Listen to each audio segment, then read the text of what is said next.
Good afternoon, good morning, or good evening to everybody. It's a pleasure for us to welcome all of you. Here we are on the behalf of the 3-year program in Logic and Debate that is going to start in early October. We are very, very happy to have you today. This is Emma Bano from the Italian Buddhist Union Research Center, and I will guide you step by step in a little view of this course. First of all, I would love to invite Jean Dombon to tell us something about the origin of the program at the Lama Tsongkhapa Institute and what you're going to expect to find there if you ever come to Italy. So please, John, tell us something about the history of this program and what we are doing here. Thank you. So hello to everyone. It is a great joy for us at the Instituto Tsongkhapa to be part of this open day of the Logic and Debate School. The Instituto Tsongkhapa was founded in 1977 by Lama Zopa Rinpoche and Lama Yeshe. So next year we are going to celebrate our 50th anniversary, so we are getting old. So it is a center of the FPMT, the Foundation for the Preservation of Nālandā Tradition. And since its beginning, during these 49 years of life, the Institute has followed the advice of His Holiness the Dalai Lama, and we have been committed to offer an authentic Buddhist teachings, meditation retreats, dialogue with science, and basically we have become like an important place in the West to study and to practice Tibetan Buddhism. So the Logic and Debate School represents a natural continuation of this goal, of this mission. So the Logic and Debate School was created in 2020 by the Instituto Tsongkhapa with Atisha and also many people like Elisa. So it's a unique 3-year program dedicated to transmitting the art of Buddhist debate. So so beyond its value of as a method of study, it is a precious tool to sharpen our reasoning, critical thinking, and also to deepen our meditation practice, and in a way also to bring Buddhism alive, in our lives, to transform our heart and mind in an authentic manner. So we are particularly happy that this year the school begins in this new collaboration, with the Unione Buddista Italiana, the UBI. This partnership make more strong, our shared commitment, to preserve and transmitting this ancient tradition, and to making it accessible to even more people, a wider community of students and practitioners. So we are very, very happy. So for all these reasons, we are happy to support this Logic and Debate School, and we warmly invite you to explore this experience, and this transformative path with Atisha, Kunsang, Henrik, that they are wonderful teachers. I am sure that we are going to enjoy a lot this program, and and it will help you to make your life meaningful. So thank you very much. Thank you, John. Thank you. Hello, everybody. So I'm speaking on behalf of the Italian Buddhist Union Research Center, where I serve as a co-director. We are honored to be contributing starting this year to the development of this course. We are also extremely happy about the high number of applications we have received. This shows that the time is right to introduce this essential approach to the study of Buddhism, an approach that until now has been relatively neglected outside of Tibetan monastic university. And personally, I do not have a deep expertise in debate, but after working for more than 10 years as a translator for Tibetan masters, I've had to learn at least the basics of this practice, and it's quite well known that the language and the methods of reasoning used in debate are in fact essential for a deeper understanding of many Buddhist philosophical texts, which have parts that are structured as actual debate sessions. So you cannot go really deeper into these texts unless you know some basics at least of the debate techniques, and you cannot, of course, really understand or translate high-level teaching of the Lama without this important skill. And we can say that debate is the foundation of what we can call analytical meditation. So the process by which the core concepts of Buddhism can be examined and confirmed through reason, rather than simply accepted by faith. And His Holiness the Dalai Lama has emphasized this countless times, and it is consistent with the Buddha's teachings themselves. So this is an important point I would like to make in introducing this open day, this free session. And the second one, at least as important as the previous, is that just a quick reflection. In modern education systems are theoretically built on the use of rigorous reasoning.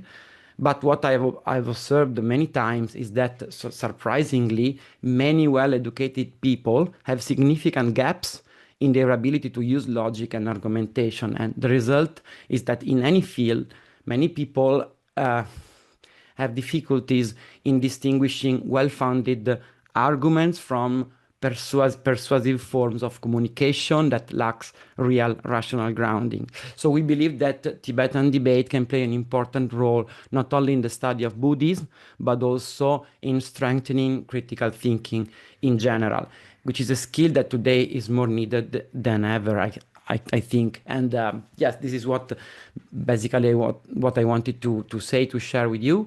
And I will not take more time. And now I would like to give the floor to Emma again, who is the Research Center, the Italian Buddhist Union Research Center's project manager, and the person who has worked the hardest over the past year to make this course possible.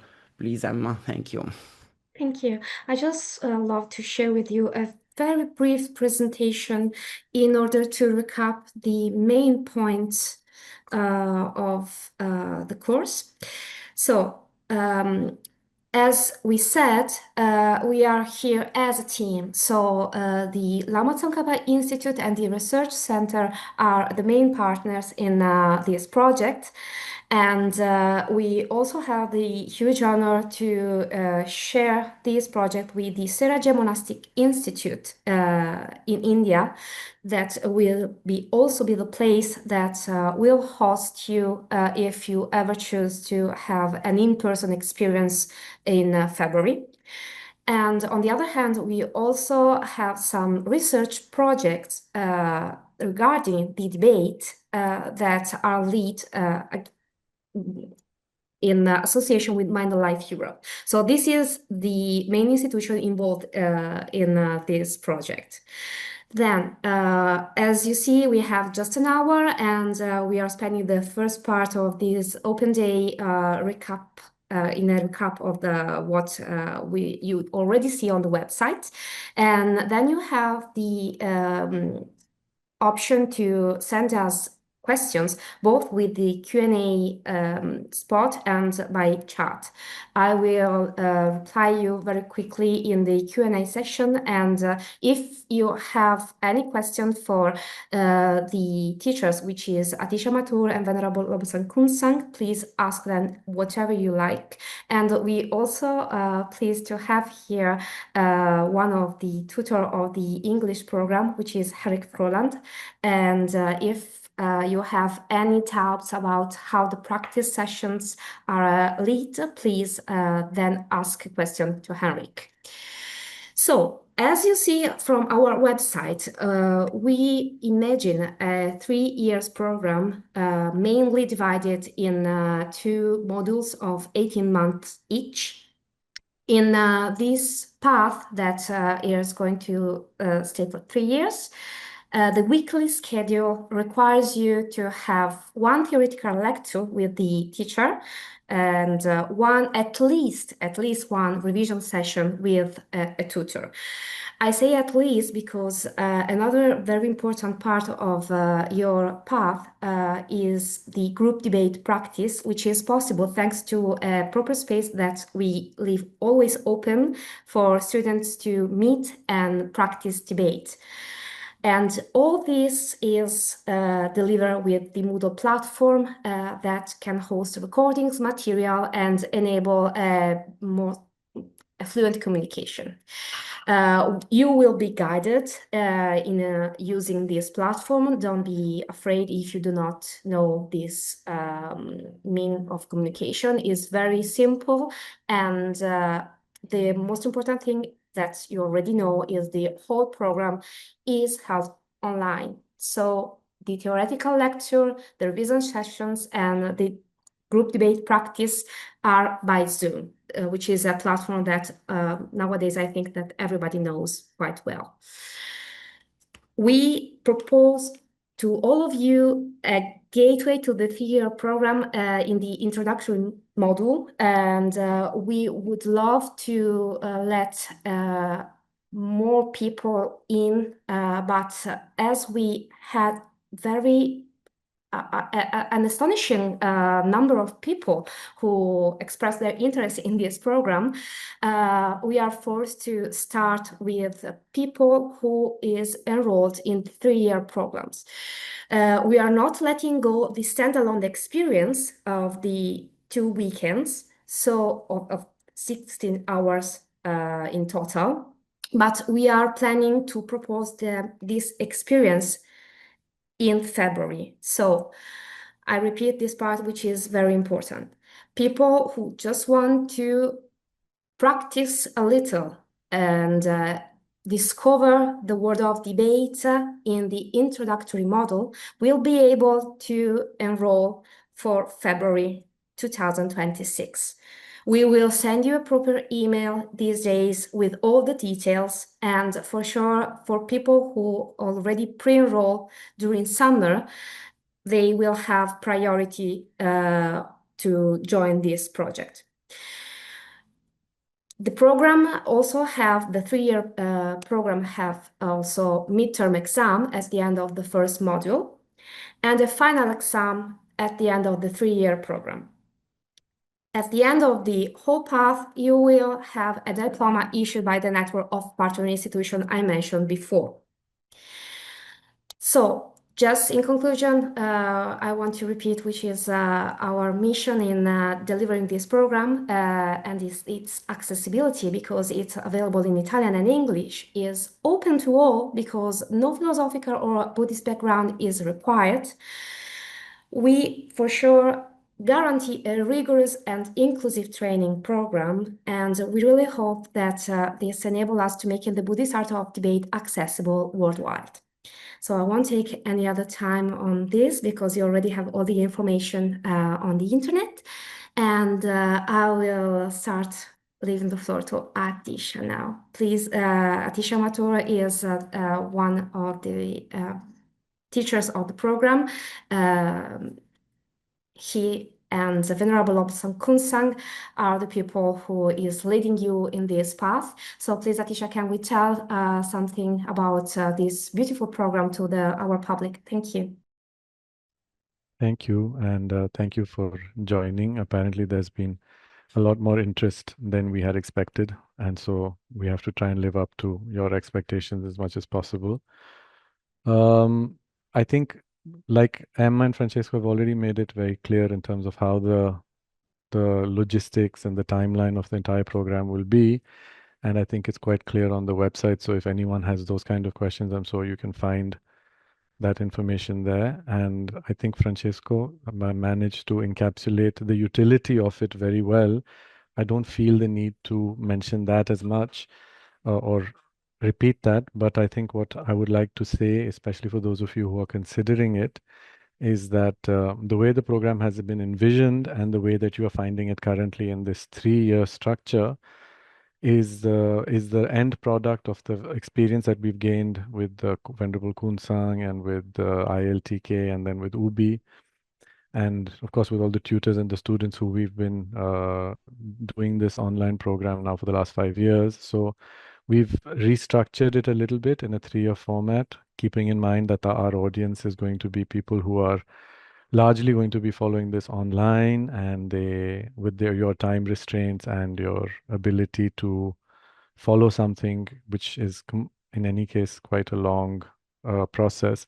And so we've reduced the years from 5 to 3, but without compromising on the content. And we've just restructured it, keeping in mind the demographic that we are approaching. And so I just wanted to assure anyone who was worried or concerned about the duration of the program now as compared to before that there hasn't been any real compromise. In fact, we've had many meetings with some of the senior geishas at Serege, at the Science Center in Serege, and we've come up with this project in that way. So please be assured that there will not be any compromise on that front.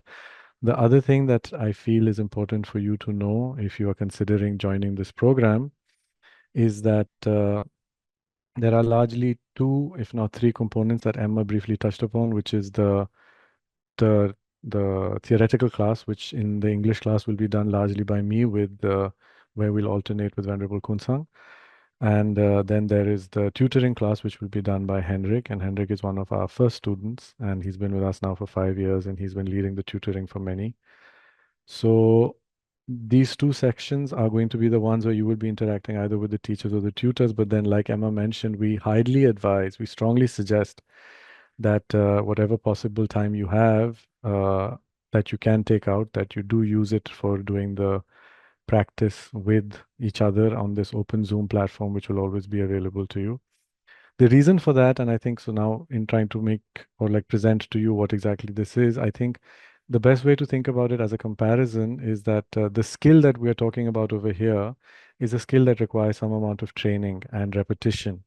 And so you can compare it to either learning a new language or learning an instrument. But basically, these are skills that require some amount of repetition so that your neural pathways, your entire structure gets familiar with something new. You're acquiring a new skill. And so unlike many studies, especially in Buddhist fields where we listen to things passively or we take notes or we largely our contribution and involvement is one of being a auditor or listening to something. Here, it won't work if that is the approach. And so to acquire this skill of debate, it's fundamental that you are aware that it's going to require some amount of time and some amount of dedication. And you can think of it as a language or a skill that you are trying to learn newly. And I think it's fair also for you to be made aware of this, because if you come in thinking that just by participating and listening to the classes that this is a skill that you can acquire, then I don't think that's absolutely fair to you. And so I would like to underline this. I think Venerable Kunsang will also speak of this, and then Henrik can share his own experience later.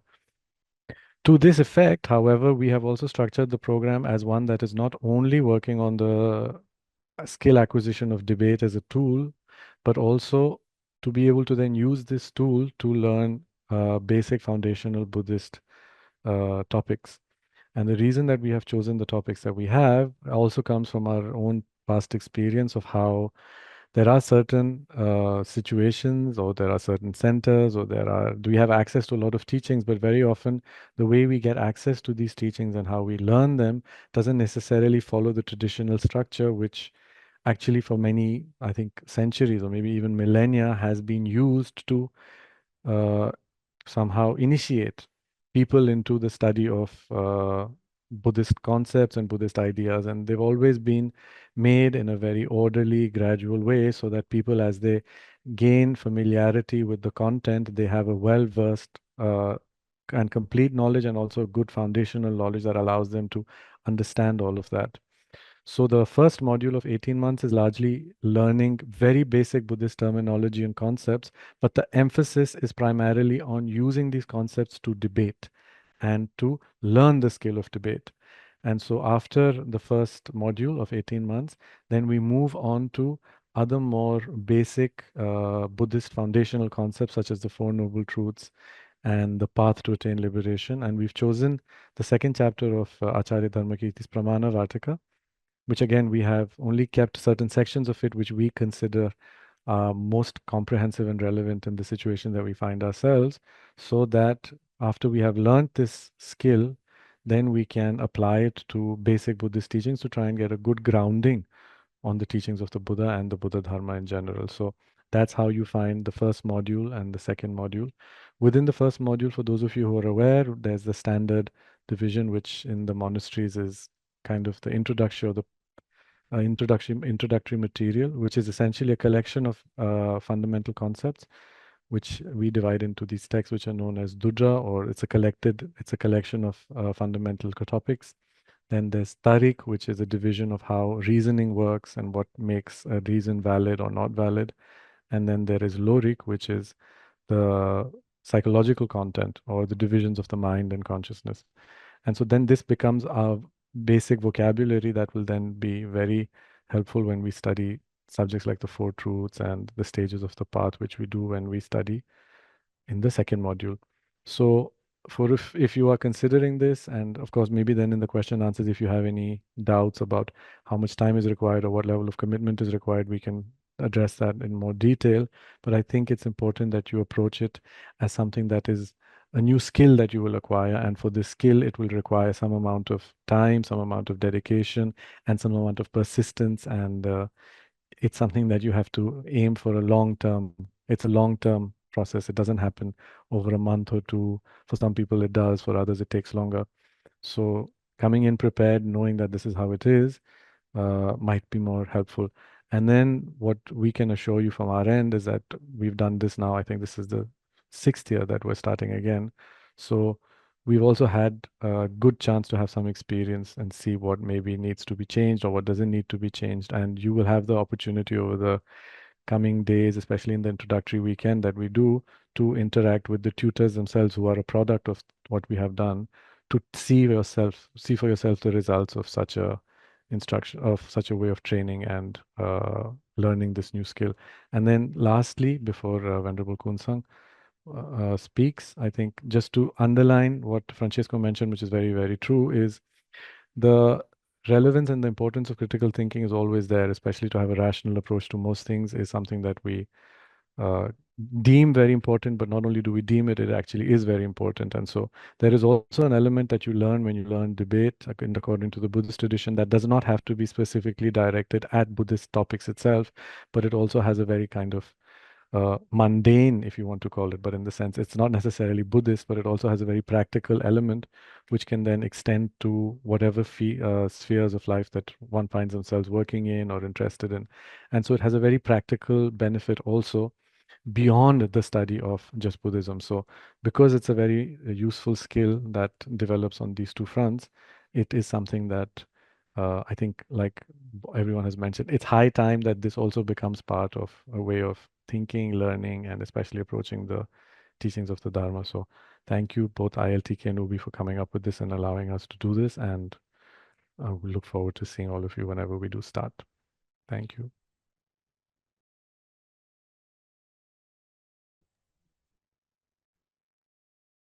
Okay, I start. Hello to everybody. As someone already mentioned, I'm Kunsan, Lobsang Kunsa, but everybody call me Kunsa. I'm nun for almost 20 years. I took ordination from Geshe Champagyatso, who was a residential teacher of Lama Tsongkhapa Institute for 27 years in 2009. So when I took ordination, I made a promise to study, and I studied the basic program, the master program, that I the main study programs in Lama Tsongkhapa Institute. And then since I felt like what I had studied was not something that came from me, encouraged by my Lama to study Tibetan, also inspired by my teachers, I choose to go in Tibetan nunnery and start to study there with the nuns, logic and debate, and Tibetan as well. So I spent several years in Tibetan nunneries, and I'm actually studying still in Dharamsala in the IBD. And I met Atisha in Nālandā Tradition Institute, and since he was planning to start the course and I needed help, I started to help, and then slowly by as a tutor, and then slowly also as a teacher. So sometimes I do tutor, sometimes I do teacher, independence what is needed. Sometimes for English students, sometimes for Italian students, and from this year I will start as a teacher for the Italian students. So what I can say, an important thing is, especially for who is starting for the first time, there are some important attitude you should try to get. First of all, you should be patient with yourself. Second, not have expectation. And third one have like a wide view, like long-term view, because as you will see, this is a new style of living, because it will take years. It's something that you will bring in your life for many years, because the main purpose is not to learn some skill, to get some knowledge, but to have a tool, to generate tool to watch inside yourself, work with your own nature, understand what is your nature, to make it practical. So because of that, you will see there are obstacles to learn a new way of speaking. You will find several like slang, some grammatic, some way of replying the questions that are not really grammatically correct sometimes. So this is like a new way of speaking, new way of making questions, new way of replying, and also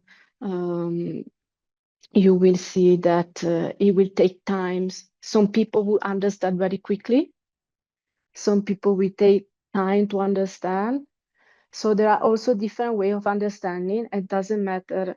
It doesn't mean that who understand quickly is more like good, and someone would take more time is not good, because the mind works through habit. So everyone slowly by getting habit and practicing, it will get the method. So this is very important. Be kind with yourself. Don't take expectation, and take your own time. So very important is to memorize, because you will see, if you don't memorize the definitions and the divisions of the test, it will be difficult then to investigate the topics and work with the questions and the replies. So it's very important to focus on memorizing, and then you will see what the subjects come from a school. Maybe you not feel comfortable because it's a new way of thinking, a new view. So it doesn't mean you have to accept the view, because in this case, you just take, the view of the school in the best way you can understand it, to generate the tool which is needed then in the future to work within yourself. So nobody asks you to embrace what I just accept what I just study. You just use it and try to understand the best way and see the utility. So I thought this is very important to share. It comes to my own experience, and also by seeing the experience of different students as well. Yeah, that's it. Thank you.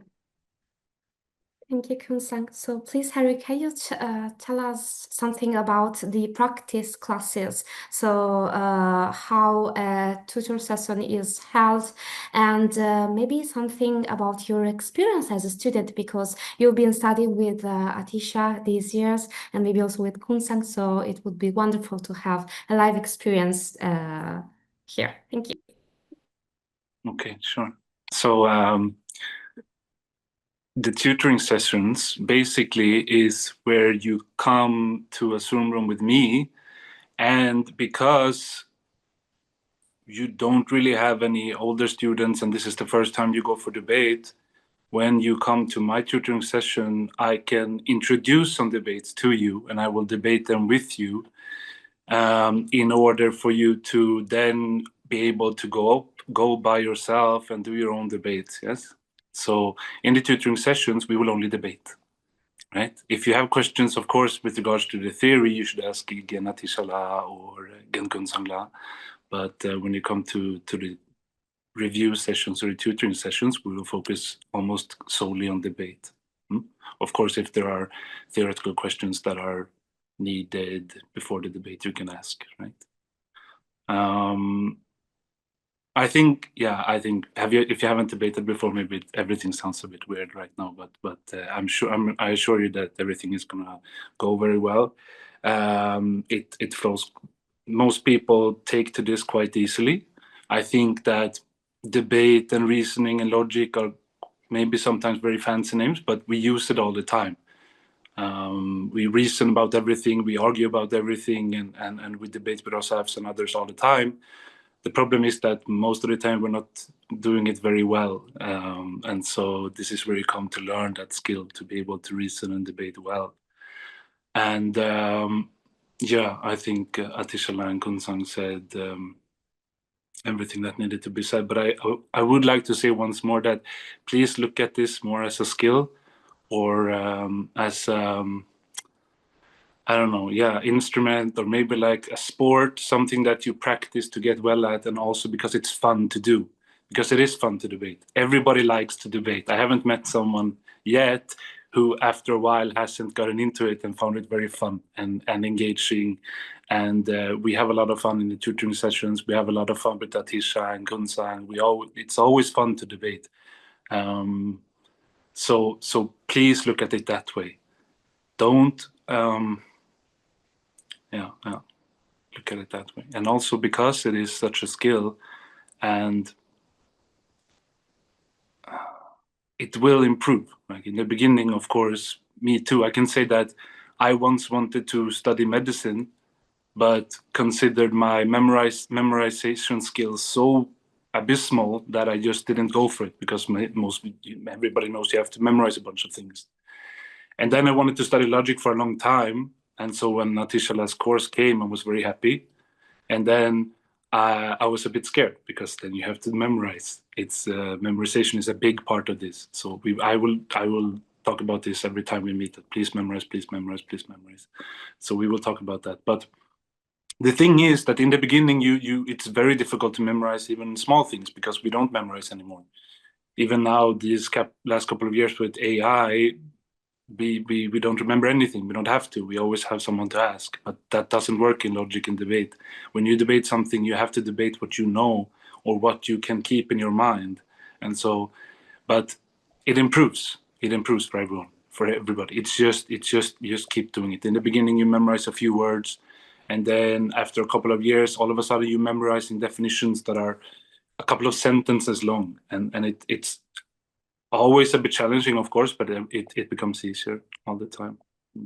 So don't worry about that. Also, debate will also improve over time. So in the beginning, everything is awkward, and maybe it's a little bit embarrassing, and you have to say, please repeat yourself many, many times, because when Atishala finishes his sentence, you don't remember how he started it. But that is also like, if you find it difficult in the beginning and you feel like it's a lot, it will improve it for everyone. Don't worry about it. Don't worry about it. Just have fun and focus on the debate. So one last thing I would like to share, which has been true for me and everybody else who I've been debating with for the last 5 years, is that most of the time when Atishala was teaching us, he did not want to give answers to specific questions, right? And this is very weird coming from a Western education, because answers is what we get from our teachers, but Atishala gave very few answers. He mostly gave questions, and then we got to debate those questions. But the thing is that even when sometimes you debate them, you still can't figure it out. But the interesting thing is that you leave it for the time being, and then you continue with the new material, and you debate it, and you debate, and you continue with the debate. And then a few months later, the same question comes again. You haven't thought about it, you haven't debated it, but all of a sudden the answer is just there. You can see it very clearly. It's very obvious all of a sudden. And it's like, just because you have set your mind to working in a specific way with reasoning and logic and debate, and you're in it all the time, all those little doubts and questions, they get resolved more and more over time. So it's a very beautiful process. It's very nice, and it's very rewarding to come up with some kind of explanation answer for yourself. Yeah, I think that's it. But I look forward to debating with all of you very soon. Thank you. That's beautiful. Thank you so much, Henrik. But really, I do really appreciate all your help and your effort in this project.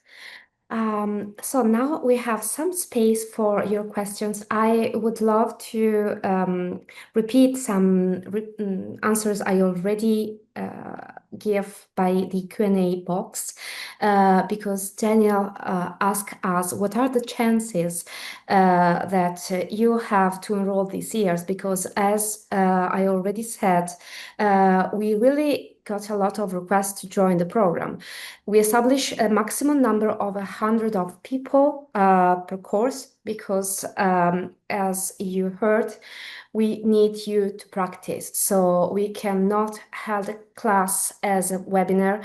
We need people to be active during the course, both during the theoretical lecture and most of all in the practical classes. That's why if we will join the maximum number, reach the maximum number of participants, we will divide you in groups. So you are supposed to be a maximum number of 35 people per group. This is the maximum to allow everybody to really take the best from this project. On the other hand, for sure, we got pre-enrollments, but now we are sending all the people that fill in the form an email asking to complete the subscription by the payment of the fee. And we've been proceeding now with the first 100 of people, and they have a week to complete the subscription. After this week will pass, so starting from September the 10th, we will send another turn of emails asking people to join the program. So please check your email box, because we communicate with you through emails as per now. Even if you won't be able to join the 3-year program, there is still the option to join the introductory module in February. So for people who just want to join the program for the first module, so the 2 weekends, you are supposed not to take the classes in October, but in February. Again, we will send you an email asking if you are interested in the project and you want to join, paying the fee. And if you decide to start with this module in February, for sure you will gain priority for the next year project. Because if there is no space for you in this batch, the next batch will be in a year. So we're willing to start a program, a 3-year program every year. We won't wait for the end of the first program to start with another one. And we will be more than happy to host as many people as we can. So now I will go back to other questions, which is here in the chat. And it's about methodology. So the question is there some test or methodology to measure what level of logical skills a person already possess, and how much it improves after taking the course? And the other question is, can we have a little demonstration about some examples of debate skills? So maybe the first question is for Atisha or Francesco, so about scales or methodology. Does anybody of you would love to reply to this one? Atisha, if you don't mind to answer, I just know that for example, we are collaborating with Mind Life Europe, and they are starting to discover the benefits or the improvements in reasoning skills or emotional balance in people studying debate, but it's very, very early now. I don't know if there are already established scales or other forms of measurement. Yeah, I think, And yeah, exactly. sorry. No, and can you also tell us about something about some example of debating skills, maybe Atisha also? Sure, but I think just so that it's clear for Ashutosh ji, when you ask this question, Ashutosh ji, I think there isn't any test or methodology in the same way that if you might be proficient in 4 languages, but then you decide to learn German, there isn't any test to measure how proficient you would be in German, even if you may speak 3 Asian languages. Because some things happen easier for some people, and in other cases they're harder for other people. So there isn't really a test that has been devised to check the proficiency that you might have irrespective of your previous training. What we do observe more frequently is that people who have some sort of background in mathematics or some kind of scientific thinking or engineering, they often take well to debate. But again, this is not a rule that you can hold as a hard and fast rule, because sometimes it works the other way around, where you come in with a certain mindset and then you have to kind of readapt or elaborate a new one, and therefore it doesn't work. So there, as it stands today, I don't think there is any test or methodology that you can share when you're acquiring a skill that is very unknown. I'm assuming you are Indian from your name, so what I can give you as an example is when you think of tark. When we do tark in India, if that makes any sense to you, it's a way of engaging someone in debate or in a discussion, but that follows very strict rules. You don't have the liberty to speak at length. And so even the word debate often is misleading, because we think of debate as something that is convincing or very persuasive, like Francesco mentioned, but over here it's not that. It's got a very classical set of rules, and it's got a very specific language, which is very concise and very precise. And because it is so different from how we tend to normally think, I don't think there has been any standardized test or measurement tool that has been developed.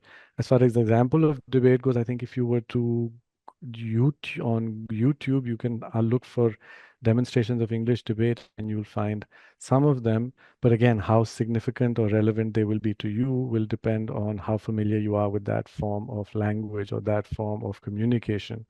So unfortunately, your question is a little bit difficult to answer, because it's someone who speaks Hindi, Punjabi, Kannada is asking, how quickly will I learn German or Latin? And the answer is, well, you're going to have to see when you approach it. Unfortunately, I don't think there is another way around it. About the institution that is going to release the diploma is going to be the 4 of us. So the Italian Buddhist Union Research Center, the Lama Tsongkhapa Institute, the Seraje Monastic University, and Mind Life Europe. For sure, it is not we are not a university recognized by law, but in this field, I think that this institution can prove their authority. And there is another very, very important question, which is, in addition to the 2 9-minute sessions with teachers and tutors, can you give us some idea about how much time per week is required to study outside of class time? This is a very common question, and we all agree about the fact that is like learning a language, as Atisha said before. So the more you practice, the more you will be fluent. But please, Kusan, can we tell us something more about that? Me? So, yes, of course. So it depends on your ability, your time. So if you have a lot of work, even if you 5 minutes, sometimes it's enough even to memorize one small definition, for example. If you have more time, then you can watch on the book. If you have other text on the same topic, you can go and watch to make so your own reasonings, you try to prepare for your debate session with the other classmates. So it depends on you. There is not a fixed rule. Of course, at least try starting with memorizing in accordance with the time you have and the capacity you have, and then slowly, you understand how to manage better your time and your method for study more efficiently. Yeah. Thank you. Can we add just that, by the way, it's not conceived as a full-time activity in this school, so it should be compatible with a, like, don't want to say a busy life, but a life with other things to do, job, family, and so on. But still, it's not, it's not even like something that you can attend without personal time devoted to studying.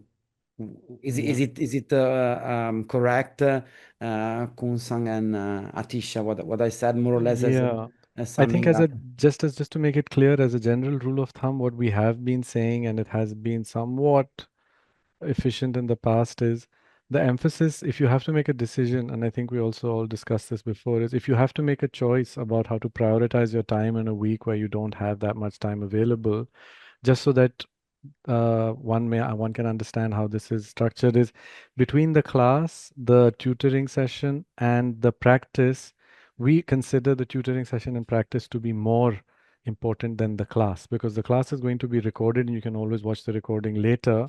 But it's the practice that you do and the memorizations that you do, which is essentially the familiarization that you do within your own mind, that takes center stage in a study like this. The class is just for you to get the presentation of the material, and then Kunsang and me will always share a few of the classic debates that are done on the material that you study. But if you have to prioritize or you have to choose, then we always suggest that you place your emphasis more on the tutoring and the practice that you do with each other, and then the class you can listen to on your own time. Like Francesco said, of course, we don't expect you to be like us in the monastery where we study for 10 hours a day, but also to assume that you can only listen to the class once a week, not do any practice, not do any tutoring, and not memorize. You slowly start to see as the months proceed that you will slip behind, and then it becomes very daunting. So if you take it like a language class that you need to practice ever so often in a week, then that might be a good kind of way to approach it. Then, of course, some people will take to it faster, some take longer, and then based on that individual aspect, then you will have to try and find the best way to work around that. Yeah, I hope that answers it. And also, I think it's very important if you don't have so much time of study. Also, during the debate session is a way to learn. So sometimes you don't know how to reply, you just guess, and then your challenger can help you to understand better. In that time, you can also, as a kind of way of memorizing, keep in the mind. So don't be so much worried about it. And then there are very specific questions made by Jared that I would love. I don't know if we have all the answers, but the first one is there any language component, at least in the terminology, that is relevant, Sanskrit and Tibetan or other practice languages? Sure. Yeah, I think this is also important because I think Jared, the way the question is structured, maybe there might be a little bit of, I think maybe this could just be clarified. Of course, everything that we're doing has a Tibetan component because we're coming out of a Tibetan tradition that has developed this over the last 1,000 years. And then the Tibetan tradition is coming out of an Indian tradition. So there is, therefore, if you trace it backwards, you reach the Sanskrit very quickly. But that's how you study epistemology. And so that's the study of epistemology in Buddhist studies. If you approach it in a sense that you're studying epistemology, then you don't really need to learn how to debate. That's just something that I want to clarify. So learning the content of another culture, of another language, of another tradition doesn't mean that that becomes your way of thinking. What we're trying to do over here is take what is considered Buddhist epistemology and make it your own through acquiring the skill of debate.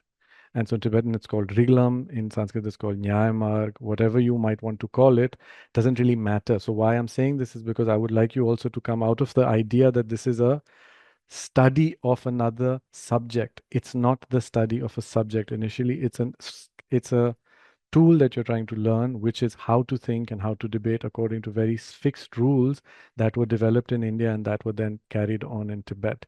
So our emphasis is not going to be so much on passing on the language or the original terminology to you, as much as making you understand the concepts and debate on those concepts.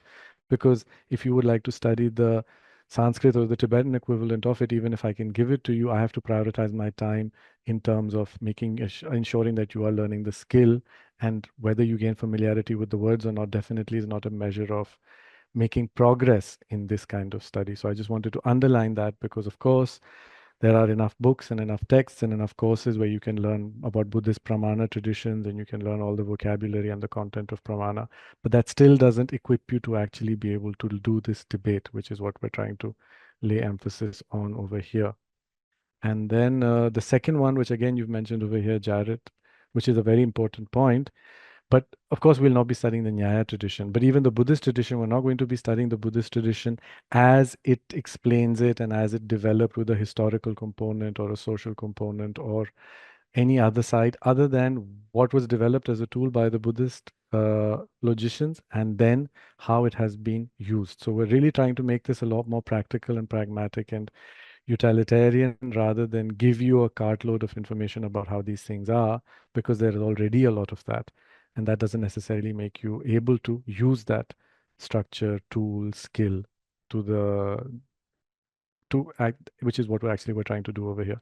I hope that answers your question.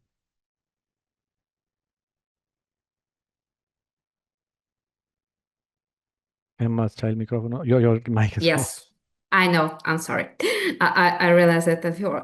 We have another question then, and is what if someone studies and dedicates for 6-9 hours daily with full-time dedication? How do we see that person evolving over time as a beginner in logic and debate? Can I, Atisha? Please. Okay. At the beginning, it's easy to put a lot of effort because there is the enthusiasm. But then slowly, you have to see how many energy you can manage. Okay, so it depends on you. If you can do it, good. Especially at the beginning, more effort you can put it and more efficiency you can acquire. But you can't expect to keep that that way for long. So it's better than a little bit, but with good quality. Then push a lot, but then slowly is too much, and also you got to forget what you learned before. Okay. Beautiful. Thank you.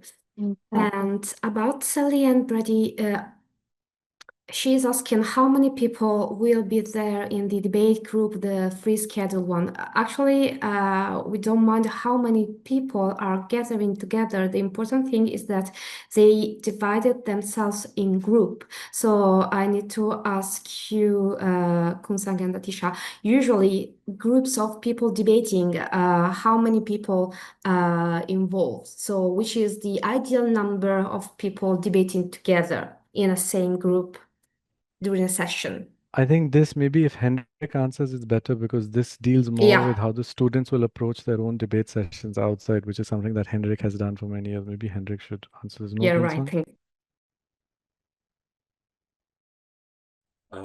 Okay. I would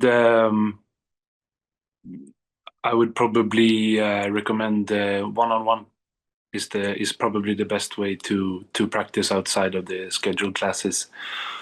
Mostly because it's nice to do group debates. So we will do group debates for sure. But when you practice, if you're more than two, so usually there's can only be like one that challenges at a given time, and there can only be one person that answers at a given time, and they will kind of lock in a little bit in their answers and challenges.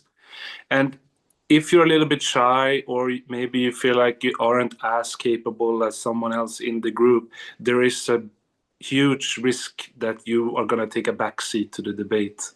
So I would really recommend one-on-one for most of the practice sessions. So then everybody's engaged and gets most of their time.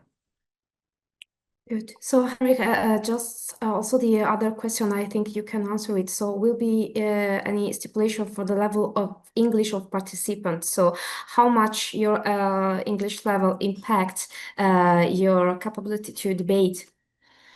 I mean, so my English is not perfect, and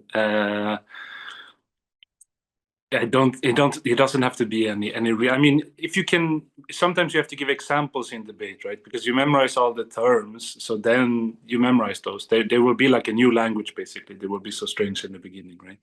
But then in a debate, you're often called upon to give examples. So of course, your English has to be at a level that you can pull different things out of life. Like you should be able to talk about furniture, maybe different furniture, different colors, regular ordinary things. You don't have to have like a university level English or anything like that. I wouldn't think so. The new and the new terms will be enough, and then just basic ordinary English is quite well. If you can go on a vacation and like order at the restaurant, it will be quite okay. Lovely. Thank you so Yeah, much. the Thank you. terms, just so that they know, the terms are all going to be explained. Like Henrik said, you just have to be able to string a sentence in English, and then that should be enough. For example, we've had a lot of Italians who did the English debate, and they had very basic level of English, but they fared pretty well. So this has happened in the past. Yeah. Thank you. And maybe it is worth mentioning the fact that the revision classes would be divided into 3 groups. Maybe you mentioned earlier, but just to make clarity about that. And so the timetable we published in the website would be those not for everybody, you know? Yeah. And maybe it's worth mentioning that Henrik will do 3 turns, 3 different sessions in 3 different days of the week. Can you confirm that? Yeah, we will. In that way, the group of people debating together in the revision session, each group will be of maximum 30 people or something, correct? Exactly. Okay. Yeah.